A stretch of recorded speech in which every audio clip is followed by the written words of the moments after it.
This was an interesting piece. There's another weapon, and he's working with this guy who designs weapons, and it's called the chain ball sickle. So it's like the sickle and then a chain and then a ball. Again, reminds me of kung fu movies when I was a kid. But he's seeing this, and here this guy's name is Bacon. B-A-I-K-E-N. Biken. Did you just chime in over there, Echo Charles? Yeah. Why is that, bro? Because I know. But no, I'm letting you guys do your thing. It's good. Good. You speak Japanese or something? You've been holding out on me? A little bit, yeah. I do like the idea of calling him Bacon, though. Hey, man, if I have another kid, I might name him Bacon.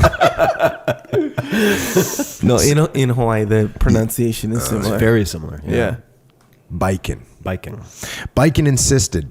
You said you wanted to hear more about this chain ball sickle. I'll tell you everything I know, but let's have a few drinks while we're talking. When Iwa returned with the sake, Biken poured some into a heating jar, put it on the fire, and talked at great length about the chain ball sickle and ways to use it to advantage in actual combat. The best thing about it, he told Musashi, was that, unlike a sword, it gave the enemy no time to defend himself. Also, before attacking the enemy directly, it was possible to snatch his weapon away from him with the chain. A skillful throw of the chain, a sharp yank, and the enemy had no sword. Still seated, Biken demonstrated a stance. You see, you hold the sickle in your left hand and the ball in your right. If the enemy comes at you, take him on with the blade, then hurl the ball at his face. That's one way. Changing positions, he went on. Now, in this case, when there's some space between you and the enemy, you take his weapon away with the chain. It doesn't make any difference what kind of weapon it is. A sword, lance, wooden staff, or whatever.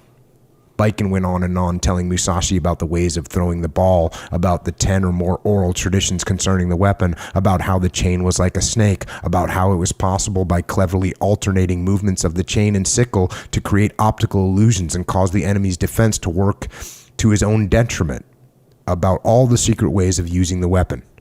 Musashi was fascinated. When he heard talk like this, he listened with his whole body, eager to absorb every detail. The chain, the sickle, 2 hands. As he listened, the seeds of other thoughts formed in his mind. The sword can be used with 1 hand, but a man has 2 hands. And that's where he gets this idea of for using 2 swords when he fights. And I'm sure you know more about that than me. So yeah, so he originated a style that has many different names.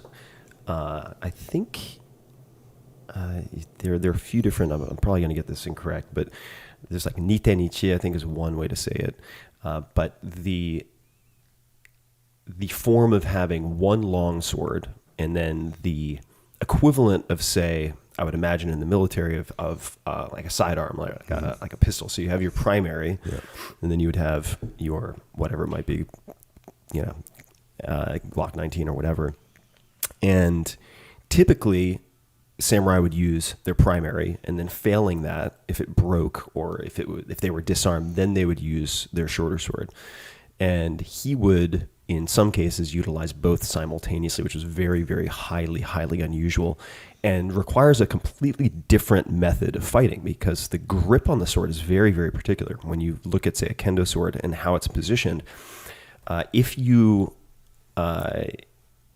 have then 2 swords, it requires a completely different repertoire of technique. And I don't recall offhand if they get into it in this book, but Musashi was also an expert in weaponry throwing. So there were instances, and I would have loved to have seen this, and I'm sure there's a video on YouTube of someone trying this, but he would routinely throw his shorter sword. And also later on, because he was, and I don't want to skip too far ahead, but he would also instruct in the use of shuriken, which are the throwing stars. So he was an expert at throwing weapons as well as wielding the sword.